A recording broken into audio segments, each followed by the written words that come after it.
ξεκινήσω λοιπόν να γυρίζω φύλλα ανάποδα έτσι εδώ πέρα και θέλω λοιπόν κάποιος να μας πει ένα στόχο που θέλει. Ας πούμε λοιπόν που μας λέει stop εδώ.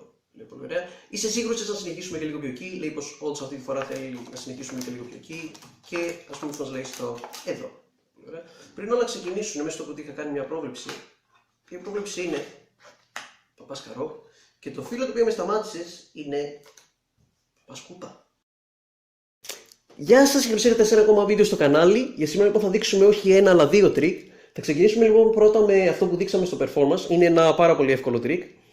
Θα χρησιμοποιήσουμε λοιπόν ένα ζευγάρι φύλλων ίδιου χρώματος. Μπορείτε να χρησιμοποιήσετε πραγματικά όποια δύο φύλλα θέλετε εσείς. Αλλά εδώ πέρα θα πάρουμε παραδείγματος χάρη θα χρησιμοποιήσουμε τα δύο μαύρα οχτάρια. Έχουμε λοιπόν το 8 σπαθί εδώ. Και θα χρησιμοποιήσουμε φυσικά και το 8 μπαστούνι. Αυτά λοιπόν τα δύο φύλλα. Το πρώτο φύλλο πάει φυσικά μέσα στο κουτί. Αυτή θα είναι λοιπόν η πρόβλεψή μας. Και το δεύτερο φύλλο, αυτό που κάνετε είναι παίρνετε 3 με 4 φύλλα από κάτω από την τράπουλα και τα γυρίζετε ανάποδα. Και συνέχεια βάζετε και το φύλλο το οποίο, θα είναι αυτό το οποίο θα μας σταματήσει ο θεατής. Το βάζετε και αυτό στην τελευταία θέση. Αυτή λοιπόν είναι εδώ η προετοιμασία μας. Έχουμε όλα τα χαρτιά λοιπόν γυρισμένα κανονικά, εκτός από τα 4 τελευταία, το οποίο είναι προδιαγισμένα face up όπως λέμε, με το 8 μπαστούνι να είναι το τελευταίο χαρτί.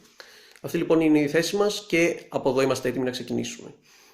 Αυτό λοιπόν το οποίο κάνω είναι γυρίζω τα χαρτιά ένα-ένα και λέω πως ο θεατής έχει τη δυνατότητα να μας πει να σταματήσουμε όπου θέλει. Και θέλω να προσέξετε και το αριστερό χέρι καθώς κάνω αυτή την κίνηση, το οποίο γυρίζει, θα λέγαμε, 3/4 προς τα πλάγια και προς τα κάτω, δηλαδή έρχεται σε αυτήν εδώ τη θέση. Και αυτό το κάνω έτσι ώστε όταν ο θεατής μας πει το stop και βρισκόμαστε σε αυτή τη θέση, να είναι ευκολότερο αργότερα να κάνουμε αυτή την κίνηση που θα κάνουμε. Έτσι λοιπόν, όπου μας πει stop ο θεατής, εγώ αυτό που συνήθως ρωτάω είναι: θέλεις να συνεχίσουμε και λίγο παρακάτω? Ναι, όχι, δεν έχει σημασία. Και όπου μας πει stop, αυτό που κάνω λοιπόν εγώ από εδώ είναι, λέω πως έχω κάνει μια πρόβλεψη μέσα στο κουτί, και όταν πάω να πάρω στο κουτί, τότε είναι που γυρίζω ουσιαστικά με το αριστερό χέρι την τράπουλα από την άλλη μεριά και την αφήνω στη συνέχεια κάτω. Αυτό λοιπόν που κάναμε, γυρίζοντας την τράπουλα ανάποδα, είναι πλέον το 8 μπαστούνι βρίσκεται πρώτο και αυτά εδώ τα φύλλα τα έχουμε για κάλυψη. Έτσι λοιπόν, σε αυτή λοιπόν τη φάση λέω πως έχω κάνει φυσικά μια πρόβλεψη στο κουτί, ανοίγω το κουτί, βγάζω αυτό λοιπόν εδώ πέρα το ένα φύλλο, δείχνω ότι είναι το 8 σπαθί. Και το φύλλο λέω το οποίο με σταμάτησες, εδώ δεν αφήνω αυτούς να το πάρουν γιατί πάλι μπορεί να φανεί κάτω από την τράπουλα και μπορείτε να το κάνετε και αυτό. Και το φύλλο το οποίο με σταμάτησες λέω πως είναι το 8 μπαστούνι. Και για το δεύτερο λοιπόν τρίκ θα χρησιμοποιήσουμε πάλι ένα ζευγάρι φύλλων ίδιου χρώματος. Εδώ πέρα χρησιμοποιούμε για άλλη μια φορά τα δύο μαύρα οχτάρια μας. Το πρώτο μας λοιπόν μαύρο οχτάρι, ουσιαστικά το βάζουμε μέσα στο κουτί. Αυτή θα είναι λοιπόν η πρόβλεψή μας για μετά. Και το δεύτερο μαύρο οχτάρι ουσιαστικά έρχεται και πηγαίνει κάτω από το κουτί. Είτε λοιπόν μπορεί να είμαστε σε αυτήν εδώ τη θέση, καθ' όλη τη διάρκεια που θα πούμε στο θεατή στη συνέχεια να κάνει μια ενέργεια, είτε μπορεί να έχετε το κουτί μαζί με το φύλλο σε μια επιφάνεια, έτσι ώστε να μπορείτε στη συνέχεια να το σηκώσετε πάρα πολύ εύκολα όταν θα χρειαστεί, παραδείγματος χάρη στην άκρη του τραπεζιού ή οτιδήποτε παρόμοιο. Στη συνέχεια δίνουμε την τράπουλα στο θεατή, του λέμε ότι μπορεί να την ανακατέψει όσο θέλει, δεν έχει σημασία αυτό. Και στη συνέχεια του λέμε να ξεκινήσει να μετράει τα φύλλα κάτω ένα-ένα και να σταματήσει φυσικά όπου θέλει. Και ας πούμε παραδείγματος χάρη πως σταματάει εδώ, σε αυτήν εδώ τη θέση. Πάρα πολύ ωραία. Σε αυτήν λοιπόν τη φάση, είτε λοιπόν έχουμε το κουτί στην άκρη του τραπεζιού, είτε το κρατάμε στον αέρα.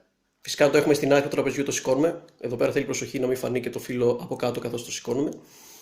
Και από εδώ, αυτό που κάνω εγώ είναι παίρνω το κουτί μαζί με το φύλλο και λέω πως με σταμάτησε σε αυτήν εδώ τη θέση. Αυτό που δεν σου είπα όμως πριν είναι πως μέσα στο κουτί έχω κάνει μια πρόβλεψη. Αν μπορείς λοιπόν να την ανοίξεις, να μας τη φανερώσεις ποια είναι αυτή η πρόβλεψη. Και φυσικά έχω αφήσει, καθώς το έκανα αυτό, και το άλλο χτάρι σε αυτήν εδώ τη θέση.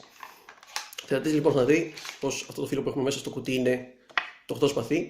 Και σε αυτή τη φάση του λέω: δες και το φύλλο το οποίο σταμάτησες καθώς μετρούσες τα φύλλα, το οποίο ήταν φυσικά καθαρά ελεύθερη επιλογή. Και σηκώνει και βλέπει ότι το φύλλο το οποίο σταμάτησε είναι το 8 μπαστούνι. Αυτό είναι ένα πολύ ωραίο τρίκ το οποίο παίρνει συνήθως πολύ δυνατές αντιδράσεις.